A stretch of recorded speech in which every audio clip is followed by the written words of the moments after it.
All right, let's show you how to, oh, another one. Hey.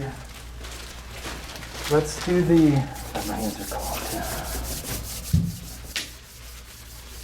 Let's do the fluid wave test. Once I warm up my hands. I don't think I showed you how. I mean, I talked you through this one. You guys know this one already? So is this the one where we're checking the karate chop like? Yeah. So the fluid wave test is a test for ascites. That's And right. what you have the patient do is, like, he already knows what to do, but kind of a karate chop to stop any like fluid transfer through the fat. And this is going to be my feeling hand. How's that look in the? Am I getting it okay? Yep, you're good. Great. So this hand is going to be the receiving end, and all I'm going to do is go tap, tap, tap like that, and I feel nothing. If he did have ascites, the fluid would transfer. There'd be so much water energy would transfer underneath his hand, and I would actually feel it hit. So that's called the fluid wave test. Okay? Not terribly exciting. Let's go over how to percuss the liver borders. Hey. All right. Costal margin is right here. You can see that. So, and this is straight from the board books. You can see the costal margins here and here. Very nicely. So remember, the liver should never stick out more than 3 centimeters in the mid-clavicular line. So there's the middle of the clavicle. It's the same one we use for the heart. So normally you won't feel anything when you percuss. If he's really got a swollen up liver from cirrhosis, you might actually run into it down here. But so a little different than the way you've been taught. So you're going to start down here, and you're going to percuss up, because this is tympanic. This is tympany. All right, and you come up.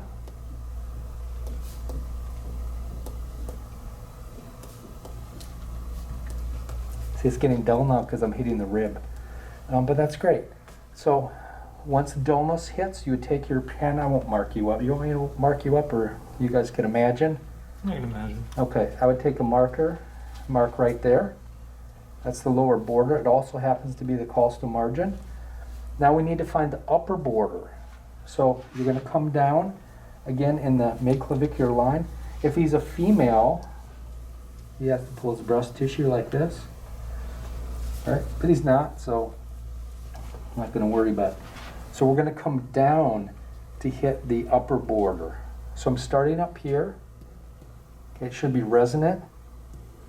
Resonant. About the 5th intercostal space,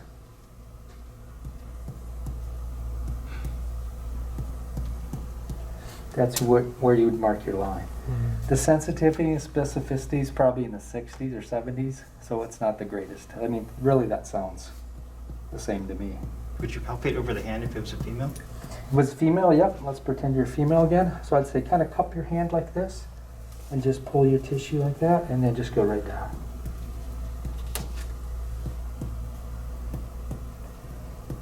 And if you do have to do this in the boards, keep in mind that it should be around the 5th intercostal space, which is usually in a guy right about at the nipple level. And so you'd mark that, and then you would get out your measuring tape, and it should be 9 centimeters. Is about normal. And that's the magic rule of 9s, right? If you flip 9 upside down, it's 6. So it should never be smaller than 6. And if you add 6 to 9, that's 15. It should never be bigger than 15. So that's the absolute max that it should be. Okay? So that's finding the kind of the dimension of the liver. You always find it in the mid-clavicular line. And remember, don't go like this. Mark, and keep going like that. It's too hard to hear. It's so much easier when you come up because it's tympanic. And there'll be a huge difference. If the liver is down there, you'll run right into it. Okay, so up and then down. That's called the liver span. Okay? Now, what if you just don't find the inferior margin at all? You just hit the... Then you mark it right here at the costal margin. Okay. Because that should turn to dull when you hit that. And most people you won't. Okay. Somebody's really sick, you might be able to get an idea, but the sensitivity and specificity is really bad. But you can add to that by doing the next test. We can percuss the liver border. So you start about 3 centimeters below the costal margin, and you want to angle your hand toward this shoulder, and you're going to have him take a breath in for me and blow the air out and relax. Just relax your stomach, and you sink down. You do 2 of those. One more time, blow it out, and blow it out, and you sink down. And now hold the pressure. Now breathe in slowly for me. That jams, that pushes the diaphragm down into the fingers. I can't feel anything. Are you breathing? Yeah. I can't feel anything on him, which is normal. If his liver was huge, I might like run into a big rock right here and have to back off a little bit. But a normal liver should be smooth. It should have a sharp border. There's about a 50% chance you can even find this. They'd have to be super, super skinny to even feel anything like this. Most of the time the liver is up underneath here and you can't really feel it.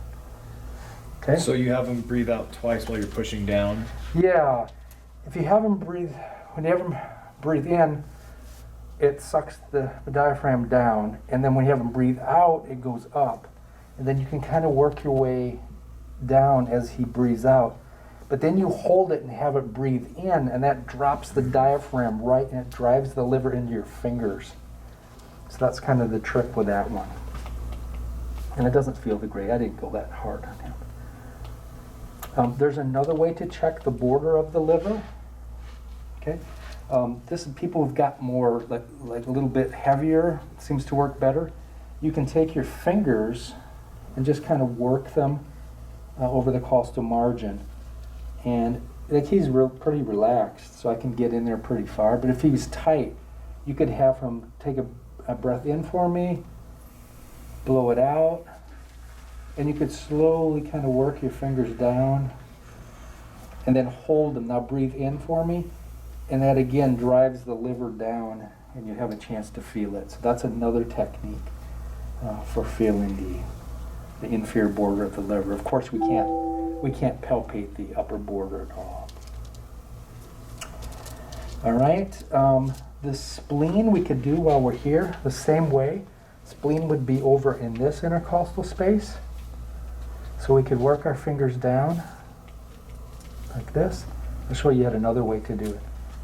And see if you can feel anything there. Spleen's way back there, so you should never really feel that.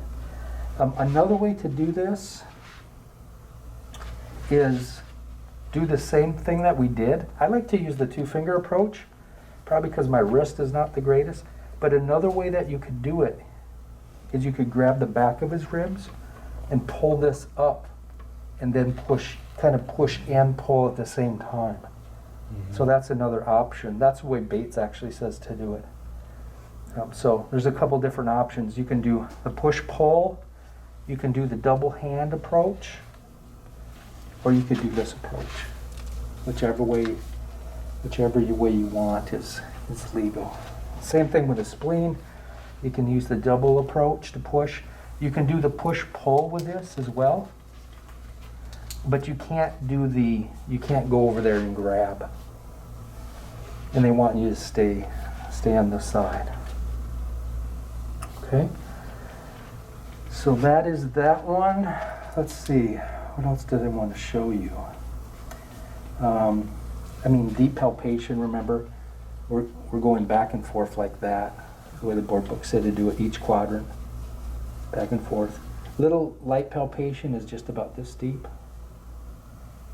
And that's the circular one, right? That's the circular one. You can do all the quadrants of each. Go along the costal margin over there. Yeah, but deep you want to go back and forth, back and forth. I'm not going, you probably would go actually harder than I'm even doing to feel stuff. But if they have appendicitis, you touch him like that and he's like, get away from me. Mm-hmm. It'll hurt really bad. Can you refresh how to find McBurney's point? McBurney's point is ASIS here. Belly button. McBurney's point would be, there's a bunch of different ways. Some say 2 inches. Some say, if you take the line and split it up into thirds, the first third on the way to the belly button. The Bates and Seidel actually say 2 inches. But I think if you say 1/3, it's I mean, that's the way I learned it. 2 inches from the belly button? 2 inches from the ASIS, traveling in a straight line to the umbilicus, to the belly button. Okay. But the 1/3, I think that's probably good as well. Rovsing sign, remember that one? Where you push down over here and you hold. See if it creates pain at McBurney's point over here. Rovsing sign. Traube space. I don't think you, let me pull this a little bit more. Yeah. So Traube space is a space made by the midclavicular line, the costal margin, and the anterior, or the mid-axillary line is what they use. So this is Traube space. This line, the mid-axillary line, is important for looking for an enlarged spleen. So if he hasn't eaten in 3 or 4 hours, if they eat, it fills up the stomach and it kind of wrecks the test.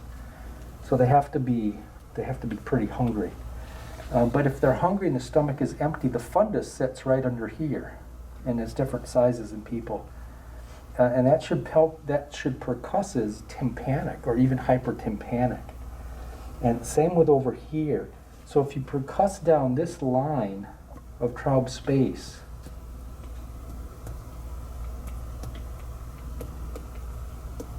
and you hit like a thud, a dull, like if I were to hit on a rib.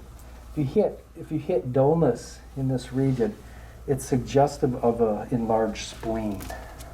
And you can confirm that by coming over and pushing down in here to see if the spleen has enlarged.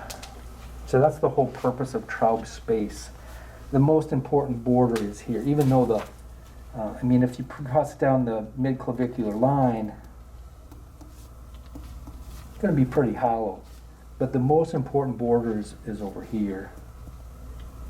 And again, sensitivity and specificity is not really that great. How do you spell Traube space? Traubes. Traube space. All right, so you should know the borders of Traube space for sure. Midclavicular line, costal margin, and the mid-axillary line. Who cares about Traube space?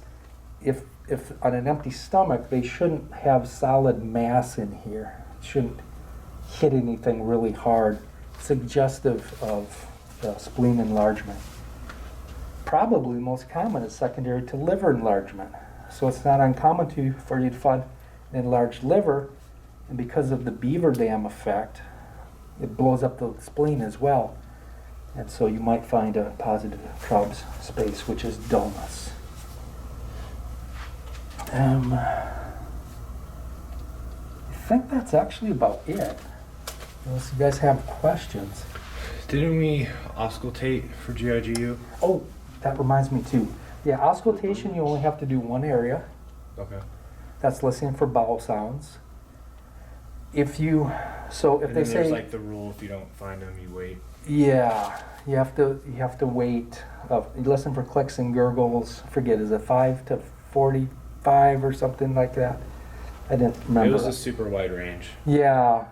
So you just have to do one sound. But remember when you check for aneurysms, you flip over to the diaphragm, and that's where you find like the xiphoid, and like here's the midline. You would listen right here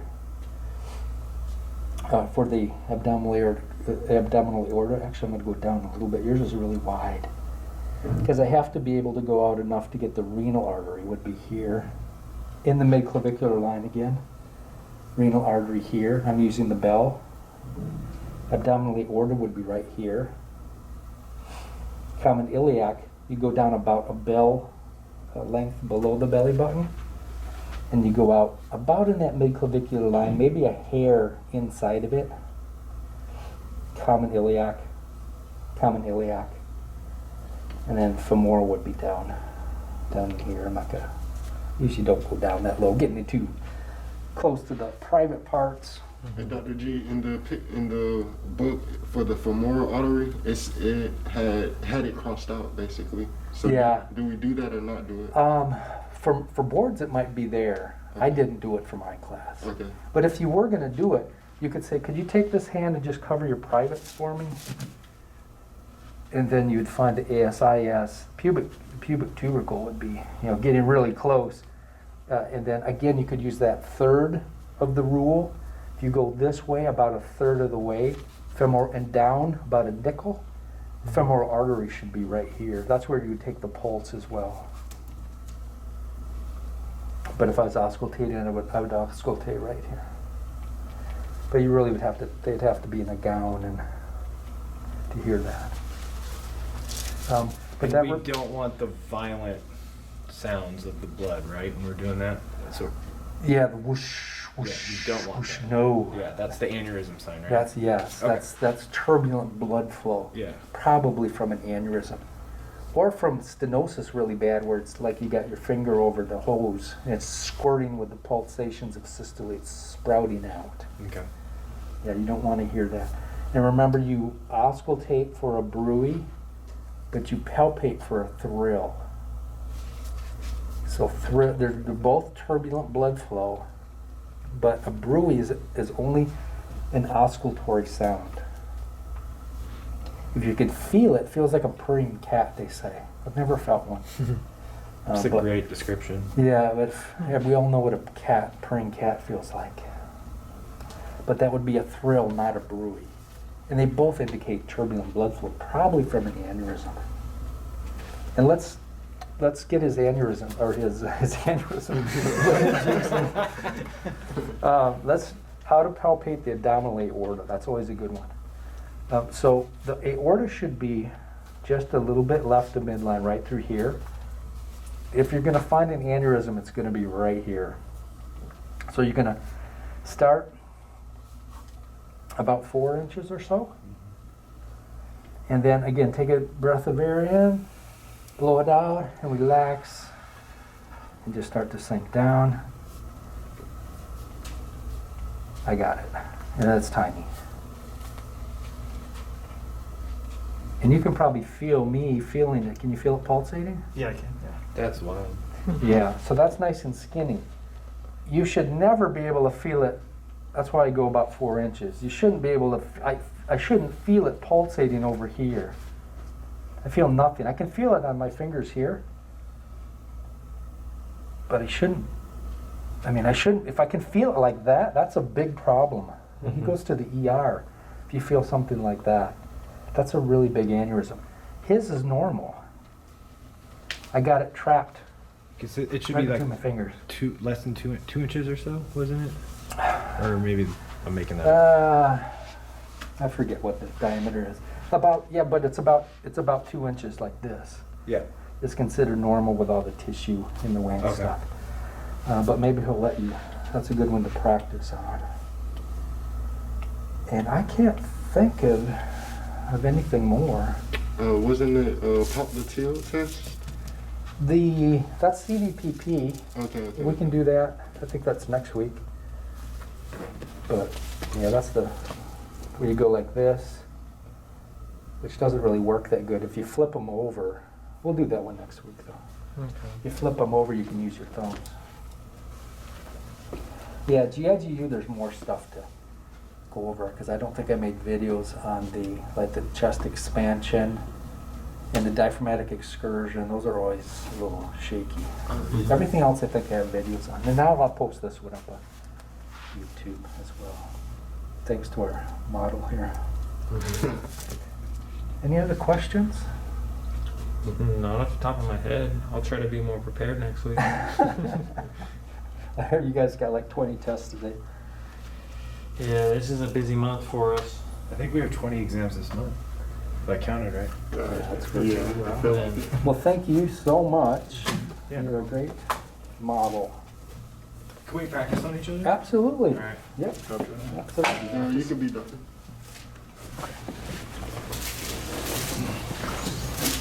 We'll probably turn this. You're doctor. All right. Do some face